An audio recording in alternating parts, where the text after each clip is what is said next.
दूसरा शुरू करिए। स्टूडेंट, प्रीवियस लेक्चर में, प्रीवियस वीडियोज में आपने ये देखा था कि हम वेरिएबल सेपरेबल मेथड को किस प्रकार किसी प्रॉब्लम पर अप्लाई करेंगे। चूंकि समय की अनुपलब्धता के कारण एक ही वीडियो एग्जाम्पल शूट हो पाया था। So now the second example I am going to discuss with you how to solve, how to find the solution of the given problem whenever it is said to be the solve this problem by using method of separation of variables। अगर आप इस problem को देखें तो आप ये पाएंगे कि यह प्रॉब्लम बिना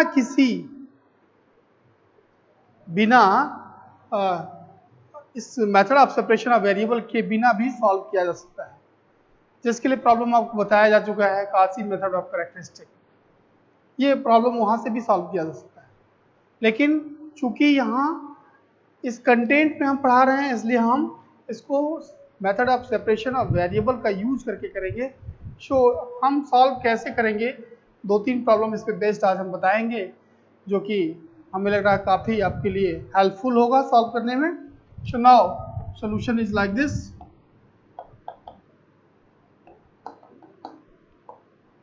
First write down given that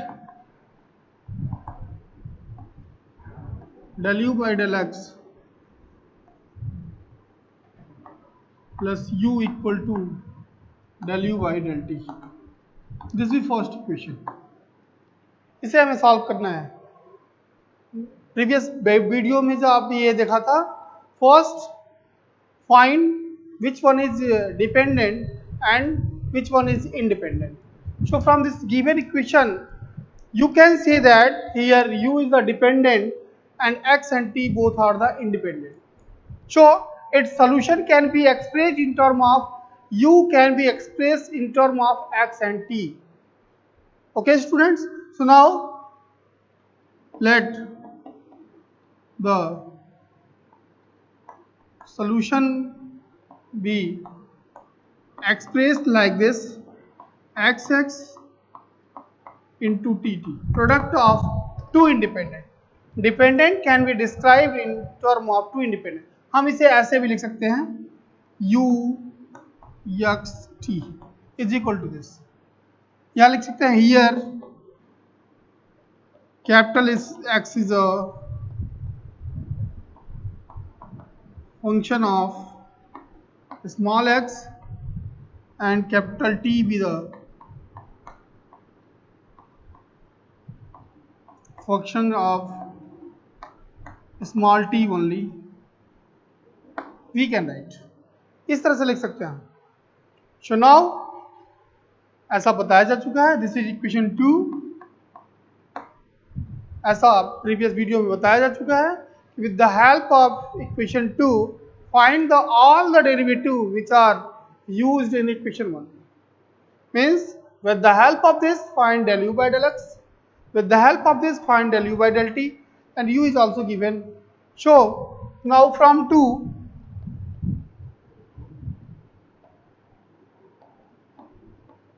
from equation 2 we have del u by del x। With respect to this u x, as you know t is taking as a constant because of u is depend on x and t, so u can be differentiated partially with respect to x as well as with respect to t। Now from here, if you want to find del u by del x, so t treated as a constant, so now here t del x by del x। So as you know x is a function of small x only, t is a function of small t only।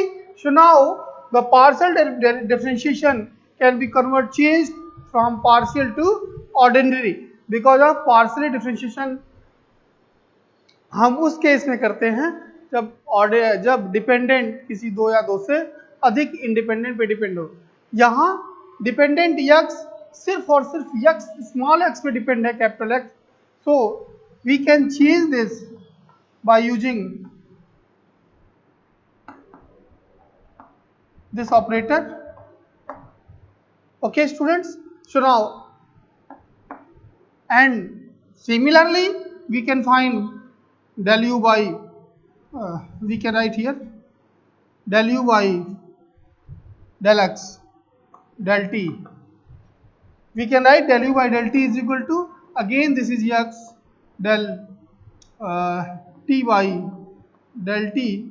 Again, as you know, t is a function of small t only. So this sign of differentiation will change from partial to ordinary. It means this becomes dt by dt. This whole thing is assumed as a equation number 3. So from here you can say, with the help of equation 2 as well as equation 3, equation 1 becomes, means u, the value of u can be taken from here, the value of this can be taken from here, the value of this from taken from here. So with the help of equation 2 and 3, equation 1 becomes,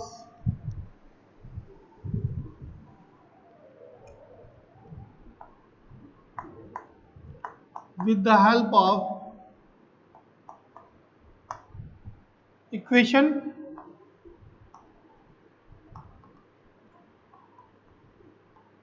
2 and 3, equation 1 can be written as del u by del x. Del u by del x is here. So this is t dx by dx. It's okay, students. So now plus u is a plus x into t. Because of u is a x into t. Here x be a function of x, small x, t be a function of small t. Now in place of this we can write x dt by dt. यहाँ तक अगर आप student ने समझ लिया variable separable में, तो मुझे नहीं लग रहा बहुत टफ है, बहुत मुश्किल है काम करना। मैं फिर दोहरा रहा हूँ, फिर रिपीट कर रहा हूँ कि दिए गए प्रॉब्लम में पहला ये फाइंड आउट करना है आपको कि डिपेंडेंट क्या है, इंडिपेंडेंट क्या है।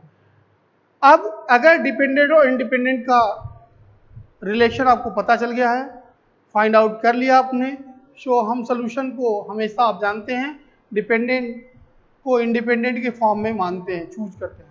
सो let us take the solution u be dependent is a product of two independent, and by using this relation find out all the derivatives which are given in the partial differential equation, and by finding the derivative put all the derivative from obtain derivative from here to in equation 1 we will obtain this is equation number 4. Here यहाँ के बाद अब आपको variable separable का basic जो fundamental है वो जानना होगा कि हम वेरिएबल को सेपरेट कैसे करें। प्रश्न ये है कि हम वेरिएबल को सेपरेट कैसे करें।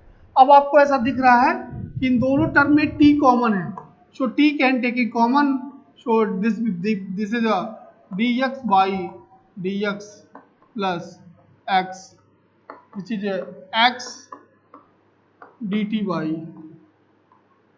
dt, ऐसा लिख सकते हैं। कोई confusion? Show from here t transpose to this side and x transpose to this side, we will obtain dx 1 upon x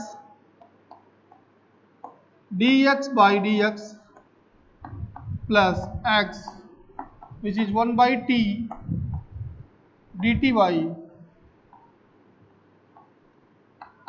dt, ऐसा लिख सकते हैं हम। फिर then after we can write this 1 upon x dx by dx plus 1 because of x cancel with x. This is 1 upon t dt by dt, ऐसा लिख सकते हैं. And from here, from this discussion, in previous lecture we have also told that LHS is a function of x. Here LHS is a function of x and RHS be a function of y.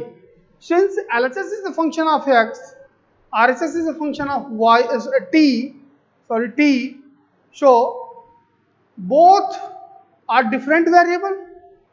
दो अलग अलग variable एक दूसरे के equal तभी होंगे जब वो किसी कांस्टेंट के इक्वल, अलग अलग किसी कांस्टेंट के इक्वल लिए जाए.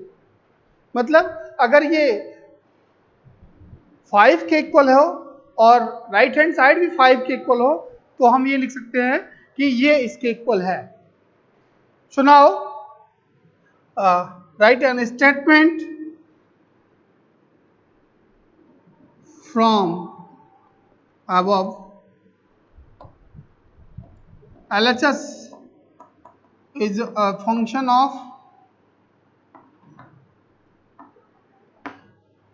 x and here, not from above, here LHS is function of x and RHS is a function of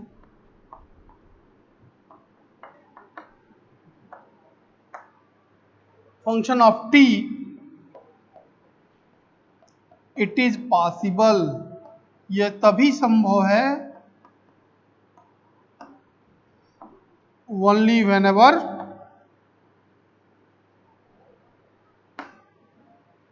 both equal to the same constant, both equal to the same constant,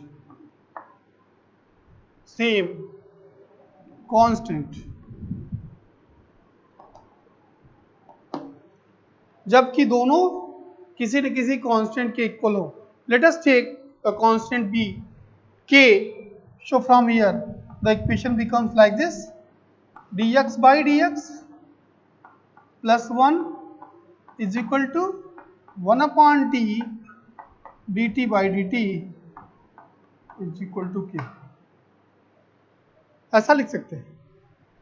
So as you know, this equal to k. So now this equal to, we can write k and this is also be equal to the k. Then after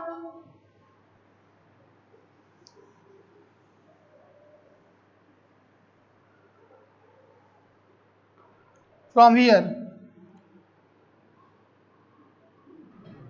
so 1 upon x dx by dx plus 1 is equal to k, we can write, and we can write also 1 upon t dt by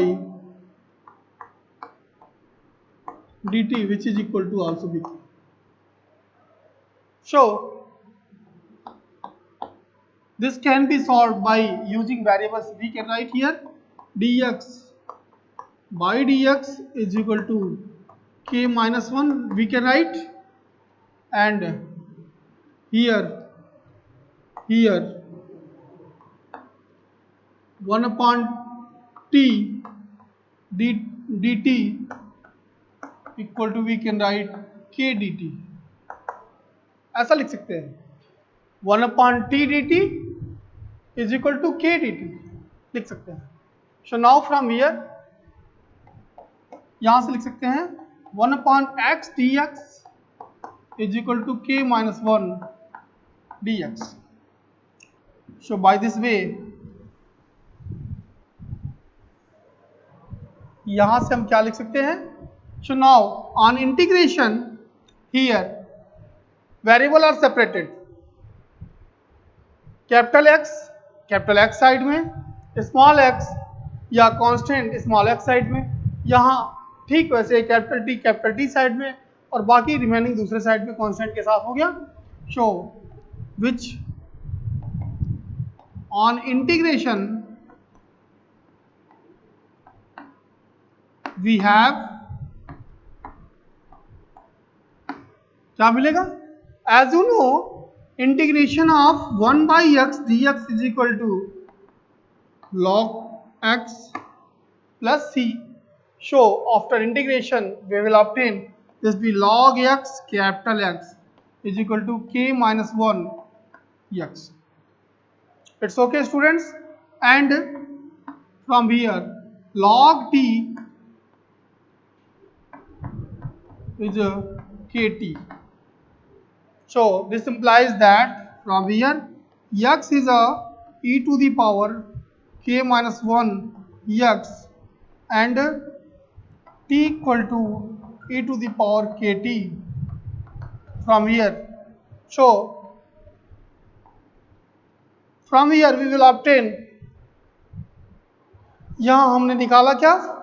capital X is a function of small X, capital T is a function of small T, जो कि हमने assume किया था कि capital X भी is a function of small X, capital T भी is a function of small T. Now by this way यहां से x और t की वैल्यू, चूंकि दिए गए इक्वेशन का सोल्यूशन हमने एज्यूम कर रखा है कि u is a product of x and ct, so equation 2 becomes putting the value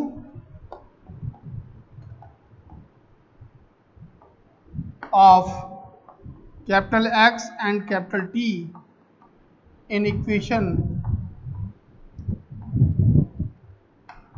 2 we have u equal to, just see here, u equal to e to the power, sorry for that, here we can write this c1 also, log x minus c1, write down log x minus log c1. So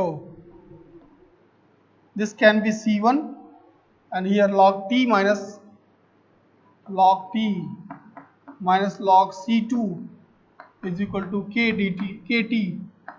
So from here लिख सकते हैं t equal to c2 e to the power kt, क्योंकि इसके बाद आप लिख सकते हैं यहाँ से log t by c2 equal to kt and now t is equal to c2 e to the power kt, यहाँ से t equal to c1 e to the power something. So from here c1 c2, because of c1 is a constant of integration, since the given integration is of indefinite type, so we will use a constant of integration which is a log c1.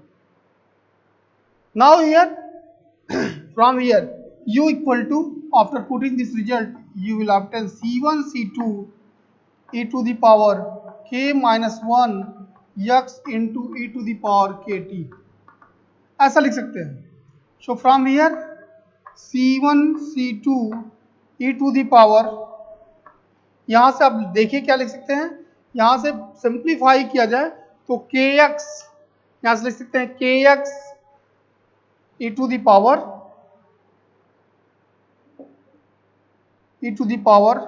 k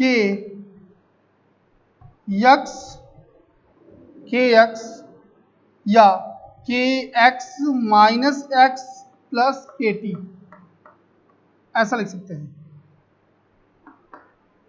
because of base are same so power will be added, यहाँ से ऐसे ही लिख दें, कोई दिक्कत नहीं. k minus 1 x plus kt, ये इसका सोल्यूशन हुआ यदि बाउंड्री कंडीशन नहीं दिया गया होता तो. अब प्रश्न में चूंकि बाउंड्री कंडीशन दिया हुआ है, जिस बाउंड्री कंडीशन पे आपको सॉल्व करना है, आपने प्रश्न में देखा होगा बाउंड्री कंडीशन ये था कि if t equal to 0 u be 4e to the power minus 3x, ये बाउंड्री कंडीशन था कि यदि t, मतलब इस बाउंड्री कंडीशन को हम ऐसे भी लिख सकते हैं u xt means x 0 is equal to 4e to the power minus 3x. ऐसा आपने कासी मेथड ऑफ कैरेक्टरिस्टिक में देखा था. यहाँ चूंकि u दो वेरिएबल का फंक्शन है x और t का, ये कह रहा है कि जब t 0 होगा तो u ये होगा। इसका मतलब जब t हमने 0 लिया तो u की वैल्यू इस फॉर्म में। So by using this condition equation 5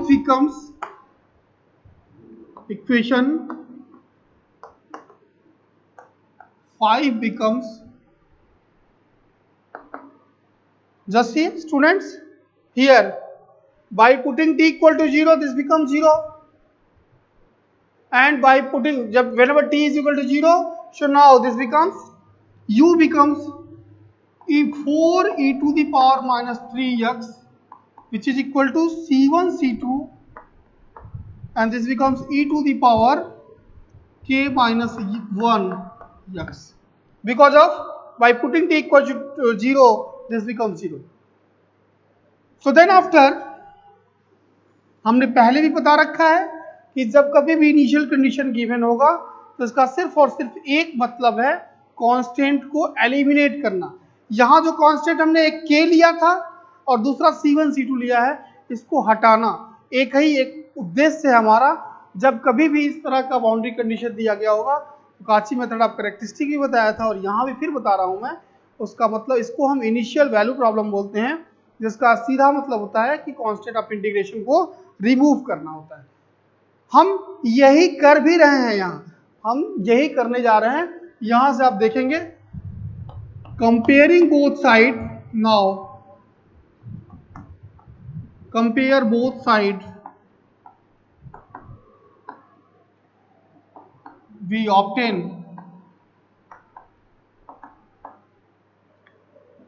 अब देख सकते हैं क्या मिलेगा। आप देखिए e का कोफिशिएंट c1 c2 है, e का कोफिशिएंट 4 है, means c1 c2 equal to 4, c1 and c2 equal to 4। x का कोफिशिएंट -3 है, x का कोफिशिएंट k - 1 है, and k - 1 equal to -3, so k equal to -3 plus 1, it means k equal to -2। अब जो कुछ भी निकालना तो आपके सामने है कि एक कांस्टेंट जो हमने c1 c2 चूज किया था वो 4 आया, दूसरा कांस्टेंट -2 आया।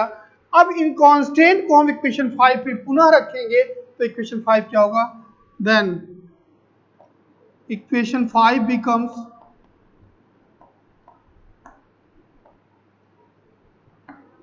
देखिए क्या होगा, u equal to in place of c1 c2 we will put 4 e to the power in place of k -2 -1 x plus k -2 t.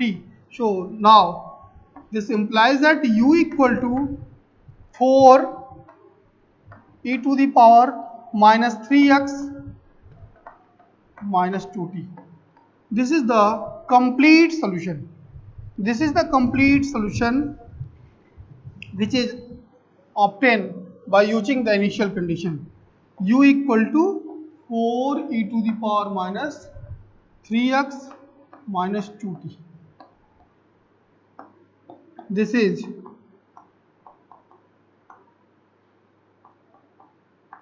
complete solution. Okay students, so इस तरह से हम मेथड ऑफ वेरिएबल सेपरेबल से इस तरह से problem हम करते हैं कि हम सबसे पहला क्या करते हैं, सबसे पहले हम क्वेश्चन देखते हैं। क्वेश्चन में ये फाइंड आउट करने का प्रयास करते हैं कि जो हमारा डिपेंडेंट वेरिएबल है वो किन दो इंडिपेंडेंट, दो या दो से अधिक इंडिपेंडेंट पे जो डिपेंड है वो कौन कौन से वेरिएबल हैं। उसके बाद हम उन वेरिएबल्स को, उस डिपेंडेंट वेरिएबल्स को इंडिपेंडेंट के फॉर्म में एक्सप्रेस करते हैं सोल्यूशन के फॉर्म में, और पुनः उस डेरिवेटिव को फाइंड आउट करके और इस तरह के स्टेप्स को फॉलो करते हुए हम इसको सॉल्व करते हैं। एक छोटा सा एग्जांपल और देखते हैं, सॉल्व करते हैं। So now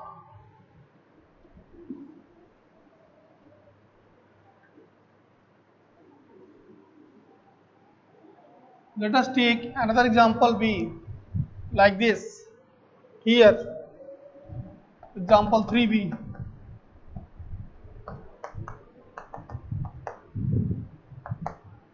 solve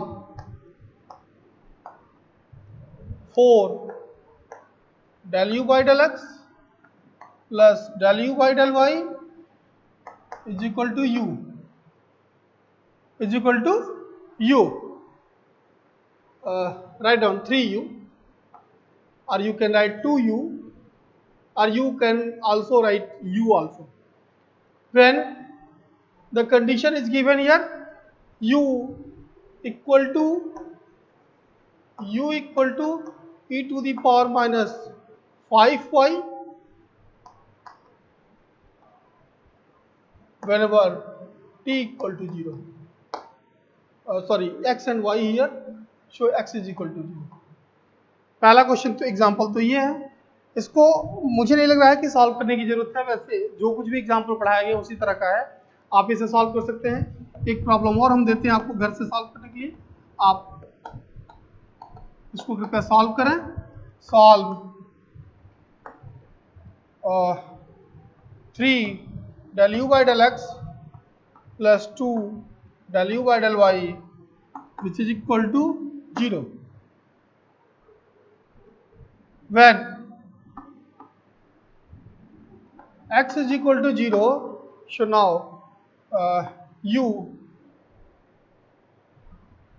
when t equal to 0, write down y equal to 0. When y equal to 0, u becomes 4e to the power minus x. इन दोनों प्रॉब्लम को आप देखें तो जो प्रॉब्लम इससे पहले बताया गया था बिल्कुल वैसा ही प्रॉब्लम, सटीक प्रॉब्लम है।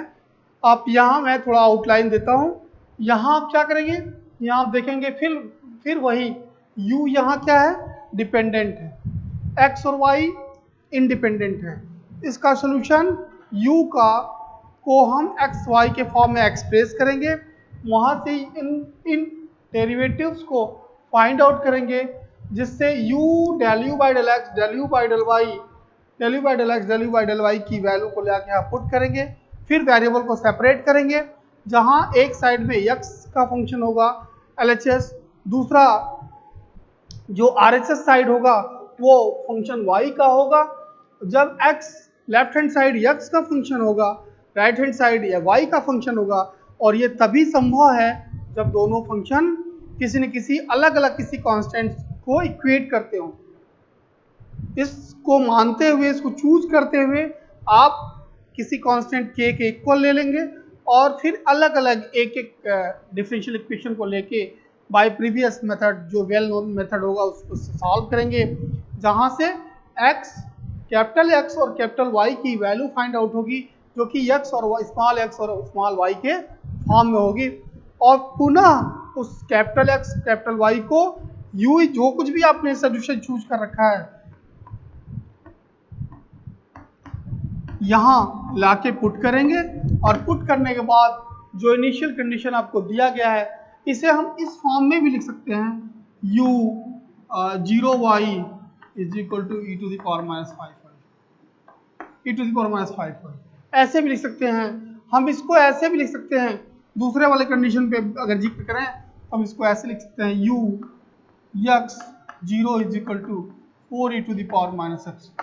बिल्कुल दोनों प्रॉब्लम सेम है, आप चाहें तो आसानी से कर सकते हैं। आज के लेक्चर में बस, वीडियो लेक्चर में बस इतना ही। आगे के लेक्चर में हम आपको नया अगला जो कंटेंट इस मॉड्यूल का है, what is the meaning of one dimensional wave equation, why, how it is generated and how it is solve, and what is it's meaning, what is it's nature, ये सारी चीजें हम अगले वीडियो लेक्चर में discuss करेंगे। आज आपके लिए एक प्रॉब्लम मैंने सॉल्व कराया, 2 प्रॉब्लम मैंने हिंट दिया, इसको कृपया आप सॉल्व करें। आगे के वीडियो में हम आपको वन डायमेंशनल वेव इक्वेशन के बारे में अगले कंटेंट की तरफ ले चलेंगे। Okay, thank you.